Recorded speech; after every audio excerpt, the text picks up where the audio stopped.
O Cooper de Cida, Conceição Evaristo. O sol vinha nascendo molhado na praia de Copacabana. A indecisão do tempo, a manhã vagabunda nos olhos sonolentos dos moradores de rua, o trabalho inconsequente das ondas em seu fazer e desfazer, tudo isto comprometia o Cooper de Cida. A moça foi diminuindo o passo. Ela era uma desportista natural, corria o tempo todo, querendo talvez vazar o minguado tempo do viver. Era preciso buscar sempre o que tinha ficado para trás, o agora e o que estava para vir. De manhã, depois da corrida, ia à padaria, passava pela banca de jornal e trazia entre os dedos as notícias do dia, que eram mal lidas. Rapidamente, graças ao curso de leitura dinâmica que fizeram uns anos atrás, corri os olhos pelas manchetes tentando apreender os acontecimentos. Em casa, corri ao banho, ao quarto, à sala, à cozinha. Fervia o leite, arrumava a mesa, voltava ao quarto, avançava sobre o guarda-roupas e atracava-se ao uniforme de trabalho. Logo depois, já estava na sala, fechando a porta e indo. Voava pelas escadas, pois o elevador era lento e no constante Cooper ganhava a rua. Corria sobre a corda bamba, invisível e opressora do tempo. Era preciso avançar sempre e sempre. Ela era vencedora de outras distâncias. Já saltara montanhas e divisas de um tempo-espaço que ficara para trás. Como era mesmo a sua cidade natal? Não sabia bem. Lembrava-se, entretanto, de que as pessoas eram lentas. Andavam, falavam e viviam devagarzinho.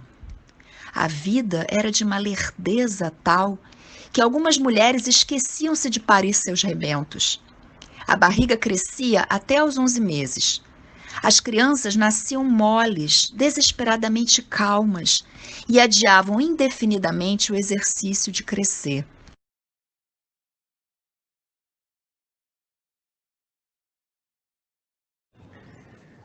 Cida, desde pequena, guardava um sentimento de urgência. Seu corpo, aos 9 anos, maturou-se no sangue mensal de mulher. As suas brincadeiras prediletas, ainda nessa época, eram a de apostar corrida com as crianças e a de desafiar grandes e pequenas no tempo gasto para a execução de qualquer tarefa. Vencia sempre, utilizando um tempo diminuto em relação a todos. Aos 11 anos, Cida foi pela primeira vez ao Rio com a mãe, em viagens de negócios. A mãe reclamava da velocidade dos carros, do amontoado e da correria das pessoas, do vai e vem de todos. Cida bebeu enlouquecido o zigue-zague dos carros, das pessoas, dos pés quase voantes dos pedestres, desafiando, vencendo e encontrando a morte. Descobriu no turbilhão da cidade um jogo de caleidoscópio formado por peças, gente e máquinas se cruzando, entrecortando braços, rodas, cabeças, buzinas, motos, pernas, pés e corpos aromatizados pela essência da gasolina. Cida descobriu outras pessoas também portadoras da urgência de vida que ela trazia em si. E naquele momento optou por retornar um dia para ficar ali. Tinham razão. A cidade era maravilhosa. Aos 17 anos, um emprego, o primeiro, arranjado por um tio, permitiu que ela viesse para a capital. A vida seguia no ritmo acelerado de seu desejo. Trabalho, trabalho, trabalho. O dia entupido de obrigações. A noite festejada por encontros de rápidos gozos. Os amores tinham de ser breves. Cursos, estudos, somente aqueles que proporcionassem efeitos imediatos. Nada de sala de aula durante anos e anos e de leituras infinitas. Aprenda inglês em 6 meses, garantimos a sua aprendizagem em 180 dias. Nada de gastar o tempo curto e raro. É preciso correr para chegar antes, conseguir a vaga, o lugar ao sol, pegar a fila pequena no banco, encontrar a lavanderia aberta, testemunhar a metade da missa. O padre era lento e o ritual também. Assistia a metade da liturgia, pelo menos não ficava com remorso inteiro. Não perder a missa aos domingos foi a única recomendação que a mãe fizera. Alguns hábitos ela havia deixado para trás, outros reforçara e havia adquirido alguns novos. Passou a beber diariamente um refrigerante, como também comprava todos os dias um jornal, que na maioria das vezes nem lia. Aumentara vertiginosamente o hábito de correr. Todas as manhãs, os pés de Cida pisavam rápido o calçadão da praia. Iam e vinham em toques rápidos e furtivos, como se estivessem envergonhados dos carinhos que o solo pudesse lhes insinuar no decorrer da marcha. A moça imprimia mais e mais velocidade à sua louca e solitária maratona. Corria contra ela própria, não perdendo e não ganhando nunca. Mas, naquele dia, a semi-desperta manhã inundava Cida de um sentimento pachorrento, de um desejo de querer parar, de não querer ir. Sem perceber, permitiu uma lentidão aos seus passos e, pela primeira vez, viu o mar. A princípio, experimentou uma profunda monotonia observando os movimentos repetidos e maníacos das ondas. Como a natureza repetia séculos e séculos por todos sempre os mesmos atos.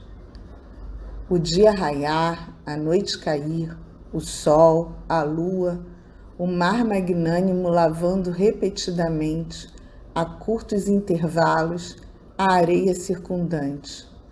Tudo monótono, certo e previsível. Tão previsível como os principais atos dela: levantar, correr, sair, voltar. Contemplou os rostos que passavam, conhecia todos de relance. Todas as manhãs topava com aquelas faces suadas diante de si. Assustou-se. Percebeu que não estava correndo. Estava andando em câmera lenta, quase. Sentiu a planta dos pés, mesmo guardadas nos tênis, tocando o solo. Ela estava andando, parando, andando, parando, parando. Todos os seus membros estavam laços. Só o coração batia estonteado. Cida levou a mão ao peito. Sentiu o coração e os seios. Lembrou-se então de que era uma mulher e não uma máquina desenfreada, louca, programada para correr. E vergonhou-se dos orgasmos premeditados, cronometrados que vinha cultivando até ali. Ela não se entregava nunca e repudiava qualquer gesto de abandono que alguém pudesse ter diante dela. A corda-bamba do tempo, varal no qual estava estendida a vida, era frágil, podendo se romper a qualquer hora. Era preciso, pois, um constante estado de alerta. O mar movimentou-se novamente num gesto aliciante e convidativo. Cida abandonou o calçadão e encaminhou-se para a areia. Sentiu necessidade de arrancar os tênis que lhe prendiam os pés e deixou aquelas correntes abandonadas ali mesmo. Afundou os pés na areia e contemplou mais uma vez o mar. Um nadador brincava repetidas vezes com os braços e a cabeça na água. Cida aguardou cá fora, desejando, ansiosa, que ele saísse. Ela queria saber do tempo dele, barganhar momentos, pedir um tempo emprestado, talvez. Como uma pessoa em plena terça-feira, às 6h55 da manhã, podia estar tão tranquilamente brincando no mar? Deveria ser extremamente rico, viver de juros. Lembrou-se dos mendigos que constantemente cruzavam o seu caminho. Eram extremamente pobres. Ou o tempo não se media com moeda, ou as horas, os dias, os anos não seriam medidas justas do tempo. Ela estava com 29 anos. Pouco? Muito? Medir, comparar, aquilatar os anos em relação a quê? Haveria um tempo ou outro amortecido no coração do tempo? O nadador continuava com a sua brincadeira. Cida desejou se lançar no mar à procura de algo que ela não encontrava cá fora. Dizem que o fundo do mar abriga riquezas e mistérios. Ela lembrou-se de que já passava da hora de voltar para casa. Era preciso continuar suas ações rotineiras, incorporar-se novamente ao cotidiano. Às 7h45, Pedro acionaria a buzina do carro em frente ao prédio dela. Já pronta, desceria rapidamente a escada e bem antes das 8h30, se o trânsito estivesse bom, eles aportariam no escritório da Rio Branco. Era preciso correr mais ainda. Havia maculado o tempo com o olhar e a espera pecaminosa diante do mar. O banhista tranquilo insistia em seu jogo. Cida veio voltando, entretanto, lentamente. Outros corredores cá no calçadão iam e vinham. O mar insistia em se mostrar diante dela. Só então, naquele dia, ela percebera o mar. E como tudo era desmesuradamente belo. Atravessou calmamente a rua, não correu. Alguns mendigos saíam dos bares com copos plásticos cheios de café. Tomavam líquido e tinham a expressão entorpecida de sono, fome, descompromisso e abandono. Qual seria a medida de tempo para eles? Em meio a esses pensamentos, Cida chegou à porta de seu prédio. Pedro, fora do carro, preparava-se para entrar e, ao deparar-se com ela, bradou assustado, olhando para a moça da cabeça aos pés. O que acontecera? Por que ela estava chegando do Cooper naquele instante? Fora assaltada? Levaram-lhe os tênis? Era preciso subir rápido, voar. Ela estava atrasadíssima. Cida escutava tudo calada. Pedro gesticulava e falava rápido, como se estivesse irradiando uma partida de futebol. Lembrou-se de que, quando era criança, uma de suas diversões era colar o radinho no ouvido e ficar ouvindo a narração do futebol. Tinha a impressão de que a fala do locutor era mais rápida do que a bola nos pés dos jogadores. Parecia que era a palavra do homem que empurrava o jogo. Pedro bradava. O tempo estava passando e ela continuava ali apalermada. O que estava acontecendo? Só então Cida percebeu o motivo de aflição do amigo. Ela estava chegando atrasada do Cooper, tinha comprometido, extrapolado o tempo. O que havia acontecido? Não tinha acontecido nada. Não tinha sido assaltada. Apenas demorara muito mais do que costume. Se distraíra, esquecera das horas.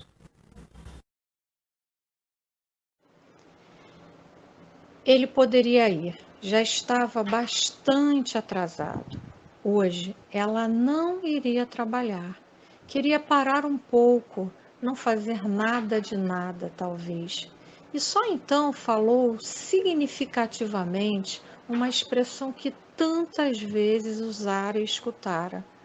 Mas falou tão baixinho, como se fosse um momento único de uma misteriosa e profunda prece. Ela ia dar um tempo para ela. Não somos mais que uma gota de luz, uma estrela que cai, uma fagulha tão só na idade do céu. Não somos o que queríamos ser. Somos um breve pulsar em um silêncio antigo com a idade do céu. Calma, tudo está em calma. Deixe que o beijo dure, deixe que o tempo cure, deixe que a alma tenha a mesma idade que a idade do céu.